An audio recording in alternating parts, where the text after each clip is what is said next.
معاشرے کیسے خوشگوار بنتا ہے۔ سورۃ الحجرات میں حکم خداوندی ہے، فتبینوا، خبر کی خوب تحقیق کر لیا کرو، فاصلحوا، مسلمانوں کے درمیان صلح کراؤ، واقسطوا، انصاف سے کام کر لیا کرو، لا یسخر، ایک دوسرے کا مذاق نہ اڑایا کرو،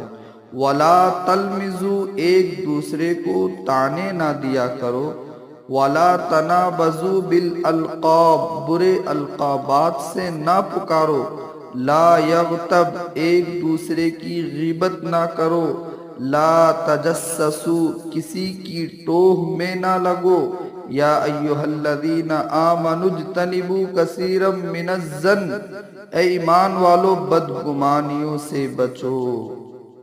دعا کرے کہ اللہ ہمیں